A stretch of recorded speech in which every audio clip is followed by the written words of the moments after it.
ça va vous? Une des modes actuelles des grands couturiers, c'est de nous proposer des tote bags ou des book bags, bref des sacs en toile pour la plupart, avec leur nom de marque dessus. Et du coup à des prix aïe aïe aïe. Alors si votre ado vous réclame le dernier hip bag à la mode, bah vous pouvez lui coudre vous-même.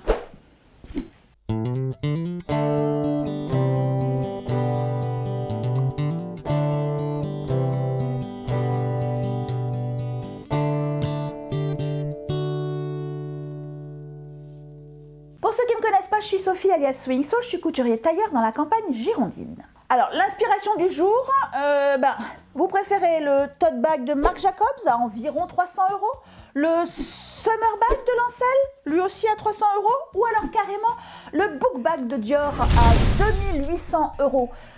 Alors je sais pas ce que vous en pensez, mais je trouve que le prix de ces sacs de luxe, elle n'est pas franchement pour toutes les bourses.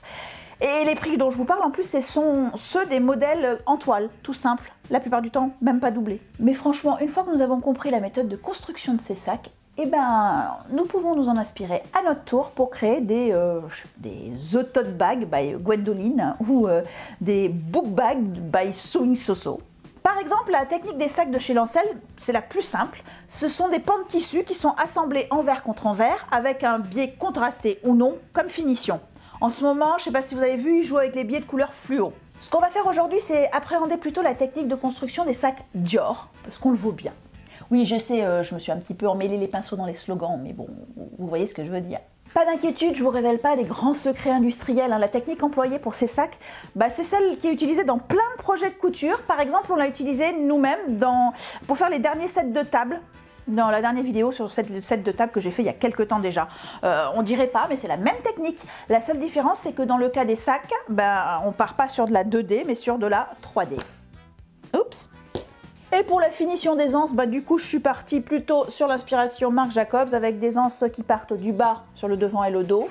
Et je vais compléter ça avec une bandoulière, zoup, que l'on pourra insérer de chaque côté si on veut faire un porte-épaule.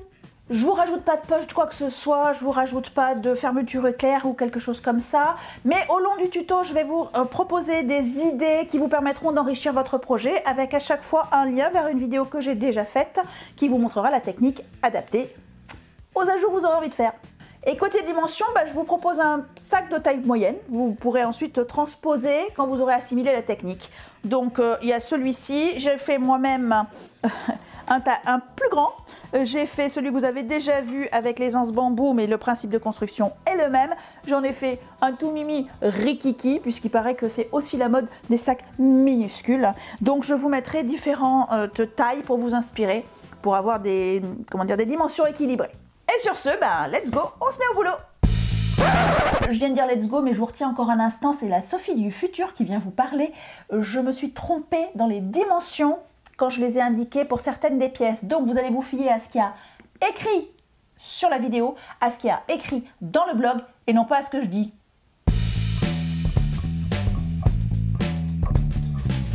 Pour les tissus, je pars sur une toile de coton tissée qui est doublée d'une sorte de petit molleton pour l'extérieur. Je pars sur une popeline de coton imprimée pour l'intérieur. En ce qui concerne l'entoilage, je vais partir sur un produit un petit peu atypique que m'a conseillé ma copine vendeuse de tissus avec qui j'ai passé mon CAP tailleur. Coucou Elisabeth. Ce qu'on va utiliser aujourd'hui, c'est un entoilage tailleur. Donc ce n'est pas l'entoilage thermocollant traditionnel qu'on utilise la plupart du temps dans nos constructions de sacs. Et j'ai bien conscience que tout le monde n'a pas facilement accès à de l'entoilage tailleur. Donc je teste en direct pour vous cette méthode, sans garantie de résultat d'ailleurs. Si vous partez sur de l'entoilage traditionnel, je vais vous conseiller de prendre soit du Decovil Light, quelque chose d'un peu costaud, un peu rigide, ou alors de la Vieseline S520, je crois que c'est une des plus costauds. Il va nous falloir également soit de la sangle que vous allez fabriquer, soit de la sangle en coton de 3 ou 4 cm de large. Et puis, il nous faudra éventuellement, selon votre mode de construction, moi j'ai envie de rajouter aussi une bandoulière, donc il me faudra deux petits anneaux et une bandoulière. Alors là, pour le coup non plus, je ne vais pas la fabriquer, c'est une bandoulière de récup. Alors passons aux découpes maintenant. Les découpes.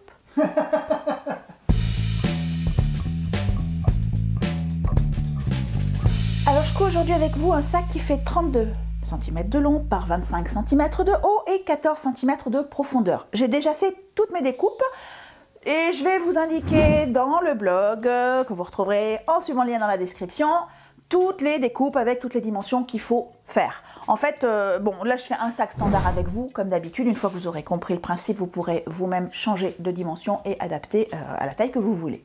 Je vais aussi vous indiquer qu'on va faire un sac un peu de base, c'est-à-dire qu'on ne va pas rajouter de fermeture à glissière pour le fermer, on ne va pas rajouter de poche intérieure ou extérieure, mais je vais vous indiquer à chaque fois les éléments que vous pourriez rajouter à quel moment, et je vous indiquerai sur quel tuto vous rendre pour trouver la technique pour adapter justement, par exemple, pour rajouter une poche à l'extérieur. J'ai un tuto où je l'ai déjà fait, donc vous pourrez aller vous en inspirer. Parce que je l'ai déjà dit, mais qu'est-ce qu'on veut, c'est vous apprendre à pêcher, pas vous donner des poissons. On commence par les pièces pour le devant et le dos du sac. Alors, je vais prendre mon mini sac, donc pour constituer ceci et ceci. Il nous faut 2 rectangles pour l'extérieur, et ceux-là ils font 34 cm par 27 cm. Et pour l'intérieur, il nous faudra 2 rectangles de 34 par 23 cette fois-ci, et 2 rectangles en tissu extérieur de 34 également, mais par 6 cm. En fait, en les mettant ensemble, on va reconstituer un extérieur. Et pour la tenue, on va ajouter donc 2 éléments de toile tailleur, et ceux-ci font un peu plus petit, c'est-à-dire que ce que je veux, c'est qu'il y ait un peu de, il y ait de la marge sur le côté. On va les appliquer sur l'extérieur, enfin sur la doublure des extérieurs, et je veux de la marge, donc ils font 32 cm de long et 26 cm de haut. Donc ça, ce sont nos devants et dos. On les met de côté et on s'intéresse à ce qui va faire le fond et les côtés, c'est-à-dire tout ça. C'est une seule bande. Et il va déjà nous falloir un grand rectangle de cm de long et 20 cm de large. Et pour l'intérieur, il nous faudra un élément en popeline de coton de par 16 et pareil pour les rebords, 2 éléments en toile extérieure de 6 par 16. Ça peut vous paraître étrange, mais effectivement les largeurs de ces 2 pièces sont totalement différentes et c'est ça qui va constituer le système de montage. Et toujours pour le côté rigide, un élément d'entoilage qui va faire comme l'extérieur par 14 de large. Et comme je veux rajouter donc ma sangle, il va me falloir 2 tout petits rikiki morceaux de tissu qui font 3 cm de haut, enfin de large, par 6 cm de long. Et pour le porter, mes 2 anses, j'ai besoin d'un morceau donc de sangle, enfin de 2 morceaux de sangle. J'ai choisi une longueur moi de 90 cm parce que je veux les porter au coude et que je veux pouvoir utiliser la bandoulière quand j'en aurai besoin. Donc ça, c'est aussi quelque chose qui est à adapter en fonction de comment vous voulez porter votre sac. Nos 2 petits anneaux, on a tout, on se met au boulot.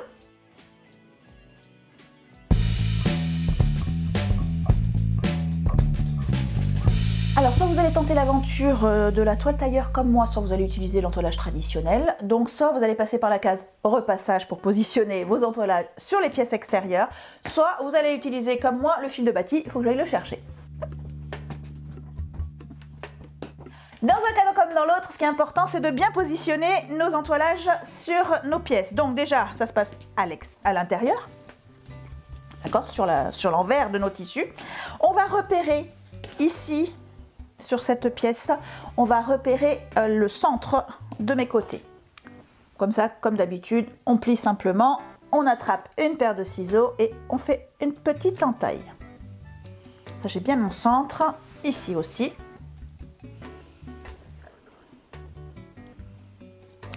Hop. Je fais la même chose sur mon entoilage.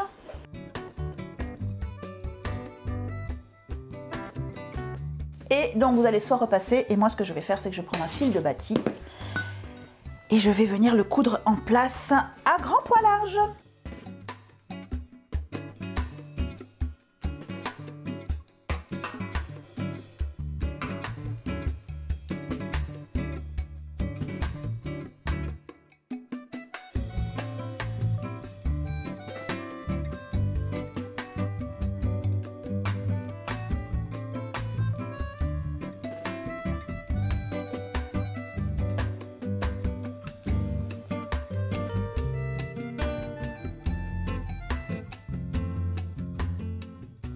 Hop. Pour la pièce devant et dos, on fait la même chose. Donc, on entoile sur l'envers. Et là encore, on va aller chercher le centre. Alors cette fois-ci d'une grande longueur sur le haut de notre tissu. Ah oui, j'ai pas pensé, si vous le faites avec un tissu qui a un sens. Moi, mon tissu n'a pas vraiment de sens, il n'y a pas de haut et de bas dans mes dessins, puisqu'il n'y en a pas. Et voilà. Donc, voilà, ça sera sur le haut de notre pièce. Donc, s'il y a des sens, la tête est là, les pieds sont là. Et donc, on va venir, pareil, centrer ici, sur cette partie-là. Et passer un coup de fer ou un petit coup de bâti sur les deux pièces.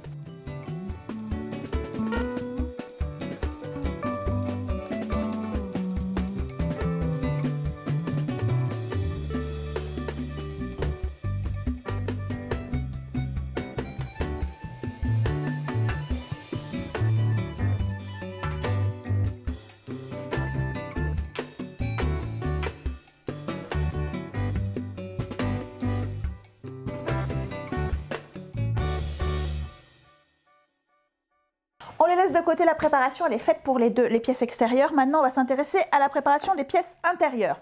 Si vous avez envie de mettre une petite bandoulière, on va commencer par ça. On va commencer par premier assemblage, un tout petit assemblage. Donc nos éléments ici, moi je vais les replier vers l'intérieur, comme si je voulais faire un morceau de biais. Donc on plie vers l'intérieur ici, et on va aller simplement coudre. Je vais essayer de le tenir d'une main pour vous montrer où est-ce qu'on coud. Voilà, on va coudre ici et ici pour que ça reste maintenu. Comme ça, on aura nos passants pour insérer nos petits anneaux. Donc, on va commencer par un tout petit tour à la machine.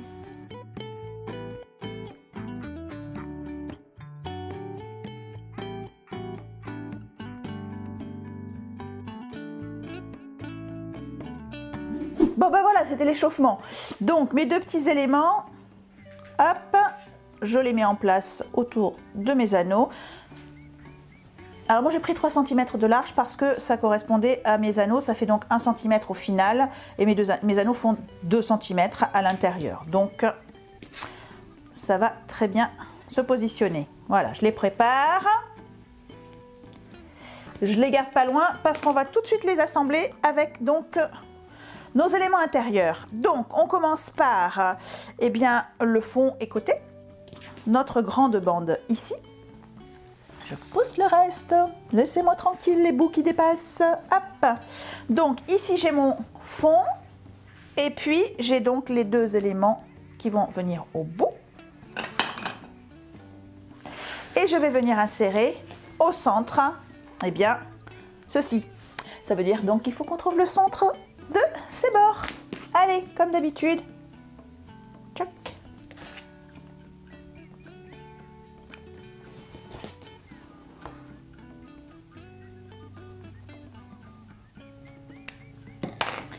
Donc, endroit, on le positionne ici et on va venir mettre l'autre par-dessus. Comme ceci. Alors, je remets tout de suite ma pince là parce que je veux que ça reste quand même bien centré. Une ou deux autres pinces pour maintenir le reste et on va pouvoir passer à la machine.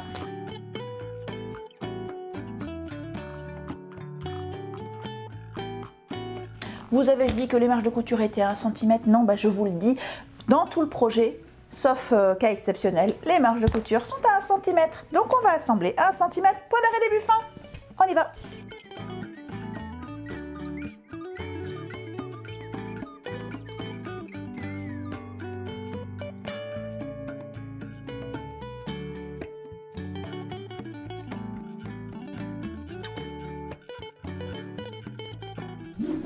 J'ai quitté la machine pour vous montrer ce qu'on allait faire ensuite, mais en fait vous allez pouvoir le faire vous directement à la machine.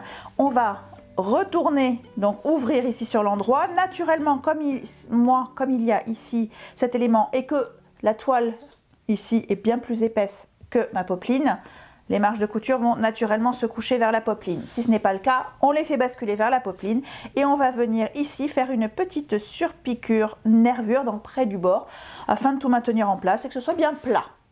Pareil de l'autre côté, évidemment.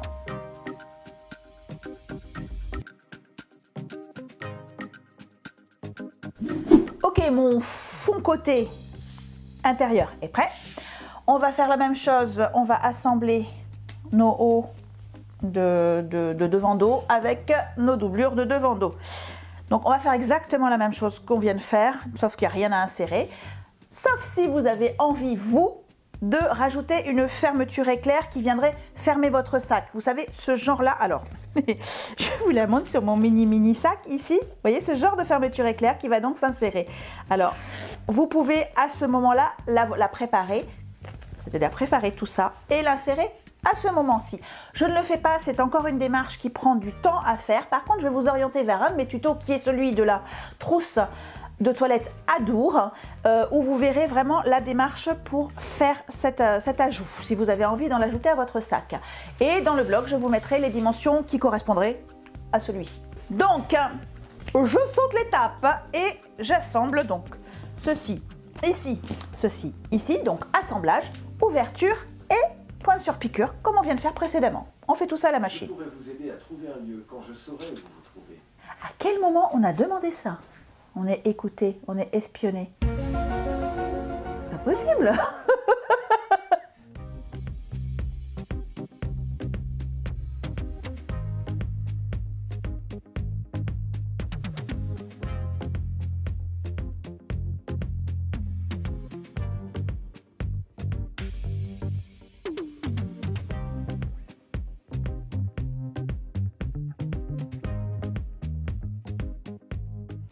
Ces morceaux sont également prêts. On va maintenant s'intéresser à la pose des sangles. D'ailleurs, j'ai oublié de vous le dire, je vous parlais d'insérer éventuellement une fermeture éclair, mais vous auriez pu ici également insérer les sangles.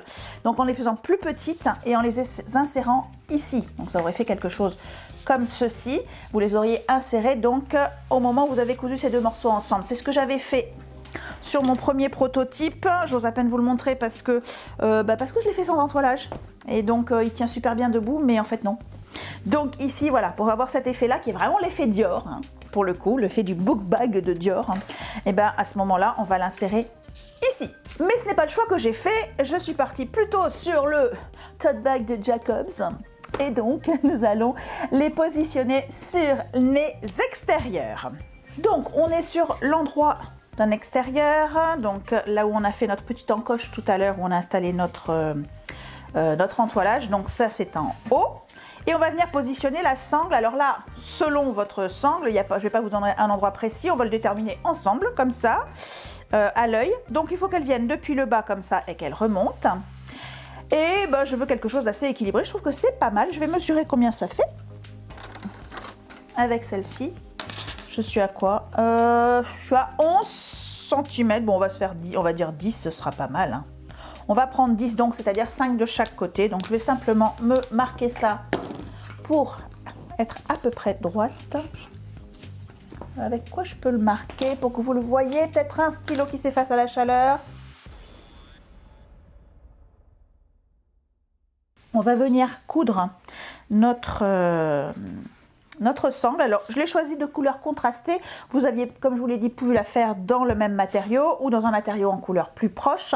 Là, ce que je vais faire moi, c'est que je vais changer la couleur de mon fil pour que que ça se voit le moins possible. Donc, je pense que je vais partir sur un fil noir et que je vais coudre dans mon petit liseré noir, histoire d'être le moins visible possible. Par contre, en haut, je vais m'arrêter 3 cm au-dessous de ma ligne ici, parce que je veux pouvoir assembler ensuite mes éléments ensemble. Donc, hop, voilà, je me marque ça à 3 cm. Je vais l'épingler.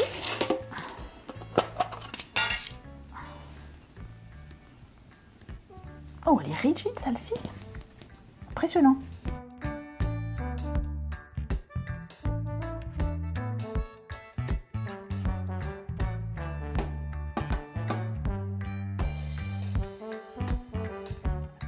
Petit changement d'avis en plein milieu du tuto, je ne vais pas le faire la bordure en noir, je vais la faire en écru parce que autant ça se verra pas ici, mais là on va avoir carrément un fil noir, ça va être complètement incongru, donc on passe sur de l'écru.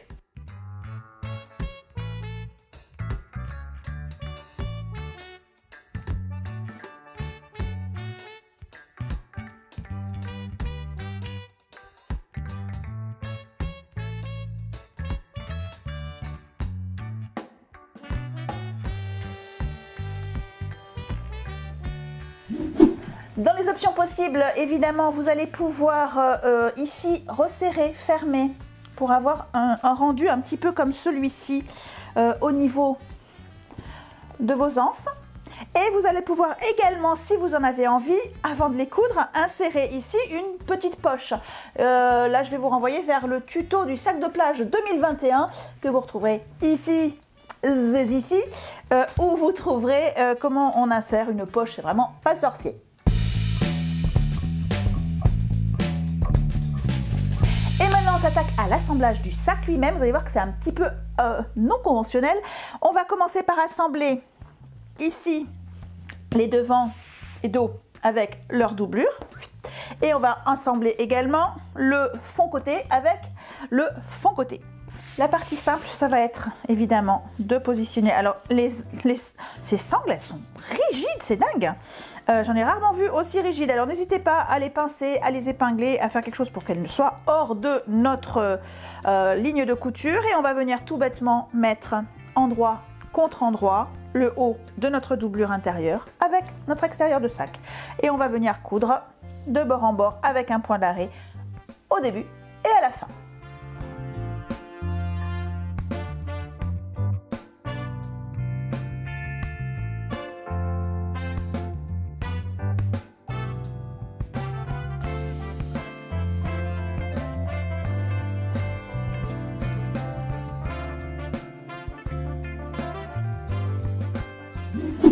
Ok, mes morceaux sont solidarisés et on va donc revenir sur l'endroit. Alors, n'hésitez pas à passer un petit coup de fer, c'est ce que je vais faire aussi, même si cette matière pas très obéissante au fer, mais enfin bon.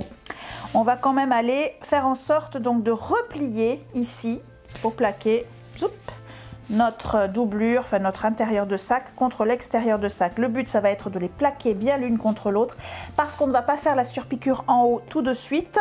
Ce sera plus élégant de la faire tout à la fin.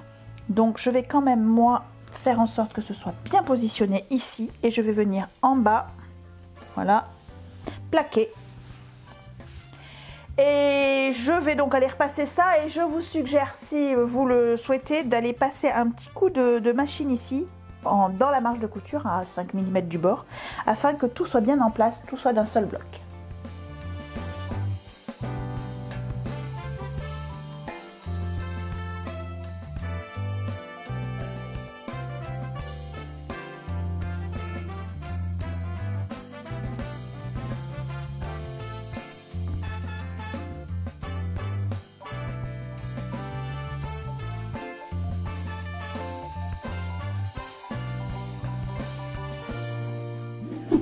Bon, bah comme tout est bien solidarisé, je vais en profiter pour enlever moi mon bâti précédent, celui qui maintenait l'entoilage tailleur.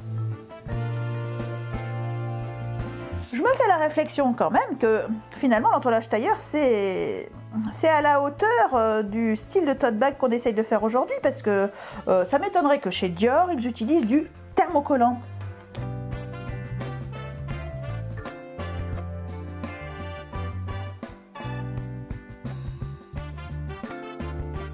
On prépare maintenant le fond et là aussi on va assembler les deux éléments ensemble. Si vous vous souvenez bien, la largeur n'est pas la même pour l'intérieur et l'extérieur. Donc pour les assembler comme il faut, on va faire comme précédemment, on va chercher le centre des largeurs avec un petit coup de ciseau. Et on va les positionner endroit contre endroit. Zoup. Donc en s'alignant au centre, on va faire la même opération que précédemment. On va tout simplement aller les assembler à 1 cm du bord avec un point d'arrêt au début et à la fin, juste sur les deux extrémités.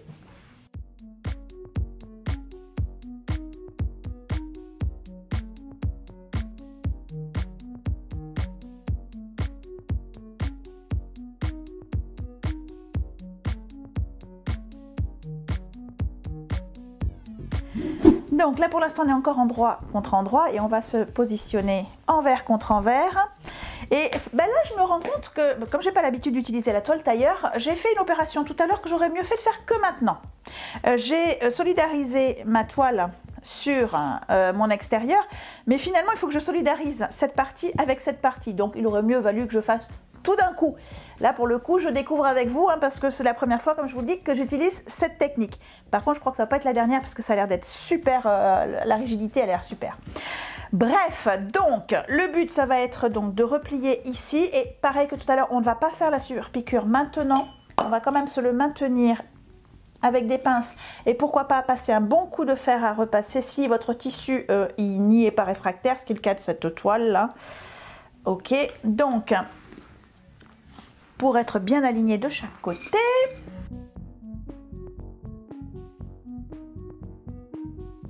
voilà. Et donc en fait le but du jeu c'est de centrer bien ceci par rapport à l'extérieur et donc effectivement de venir le bâtir. Du coup là je fais 2 fois le même boulot, ce qui est pas mal. Mais ça n'est pas grave. Hop. Je fais juste une ligne, c'est pour que ça ne glisse pas par là ou par là quand je vais faire le montage final. C'est pour que ça reste centré.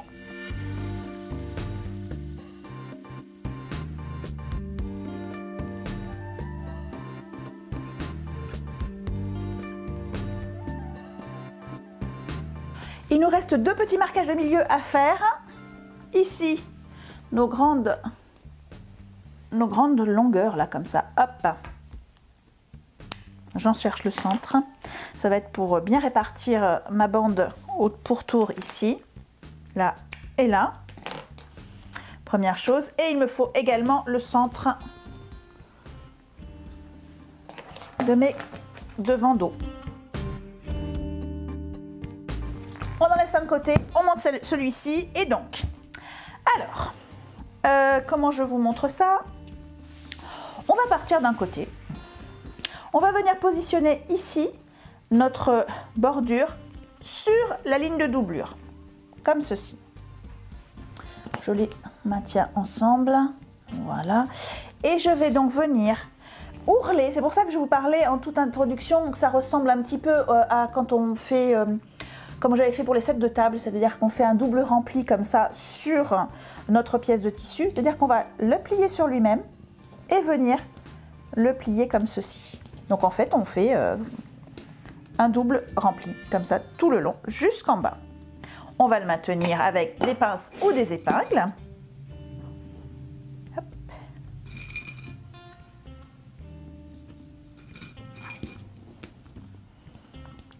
J'avoue que j'ai pas choisi le meilleur tissu pour vous faire cette démonstration parce que il se plie moyennement, il n'est pas très obéissant, disons. Je vous conseille de commencer avec de la toile hein, pour la première fois où vous le ferez, ce sera plus simple.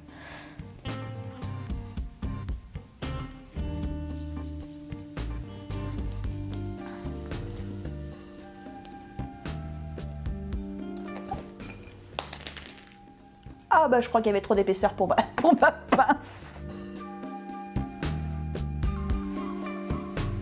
Et je vais faire donc avec cette bordure la même chose sur l'autre côté. Et je m'occuperai du fond ensuite, dans un deuxième temps. Donc je les positionne. Pour le coup, on va partir sur les épingles. Bon, il y a pas mal d'épaisseur, mais en fait, mes pinces sont super vieilles aussi. Donc à force...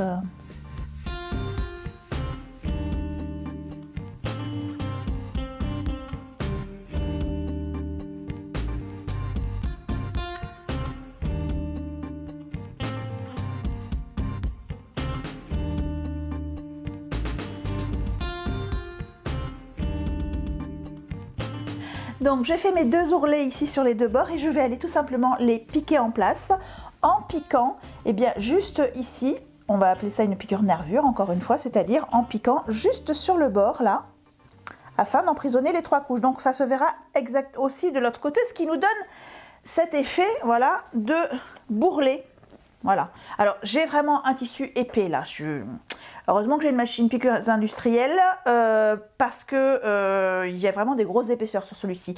Mais là en simili-cuir, eh ben, c'est beaucoup moins épais finalement que ceci. Donc il faut faire des tests. Vous avez une vidéo d'ailleurs sur comment coudre les tissus épais. Donc vous pourrez vous y référer. Mais vous ferez des tests avec votre machine pour savoir ce qu'elle voudra bien passer comme épaisseur.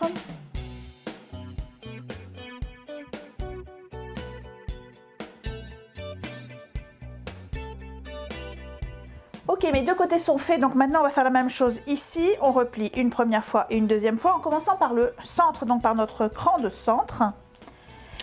Alors, je vais donner aussi une autre façon de le faire pour être sûr de soi. On peut aussi utiliser un fil de bâti, évidemment. Alors, soit pour préparer ce petit tourlet, soit pour être sûr qu'ici c'est bien aligné, pour le mettre bien en face. Donc, on les positionne en tirant sur notre... Voilà. On les met bien en face. On fait un ou deux points de bâti,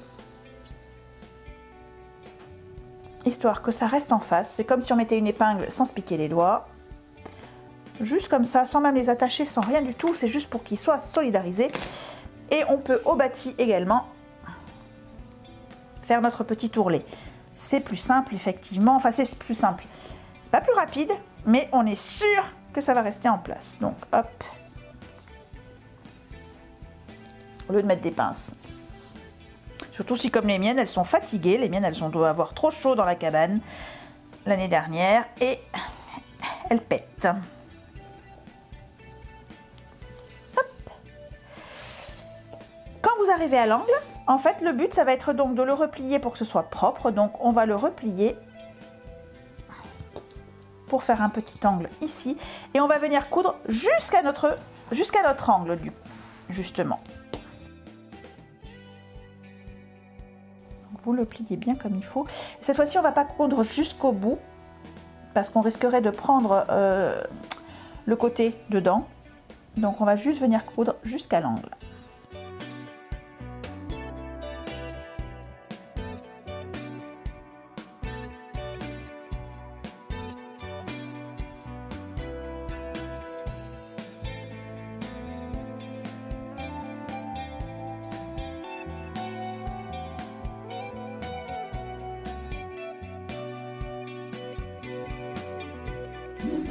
Ok, on a monté un côté sur le fond. Voilà ce que ça donne à l'intérieur. Vous voyez, ça a solidarisé aussi les éléments de doublure ensemble. Et d'ailleurs, la doublure ne peut pas se désolidariser de l'extérieur. Donc, c'est plutôt pas mal. Et ben maintenant, on n'a plus qu'à faire. Voilà ce que ça donne. Et donc, maintenant, on va faire la même chose de l'autre côté. Alors, je vais avoir plus de mal à vous le montrer parce qu'il va falloir que je le torde dans tous les sens. Mais le principe est exactement le même. Donc, on va venir maintenant plaquer ceci ici. Et là, je vais vous conseiller de ne pas faire les deux côtés à la fois parce que comme on a tout le sac à trimballer en même temps, on fait un côté jusqu'ici, puis ensuite on va aller faire l'autre côté jusqu'ici et ensuite on fera le fond.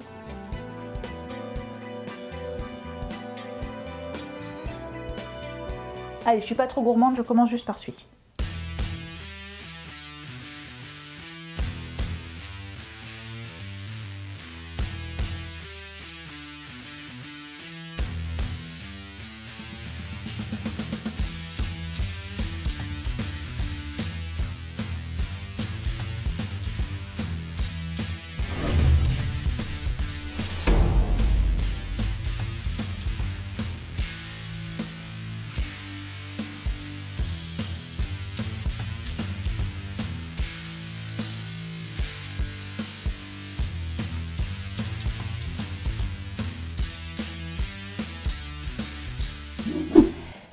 Notre sac il est terminé et vous voyez hein, qu'avec ce montage on obtient un sac qui tient vraiment debout tout seul, ce qui est plutôt sympa.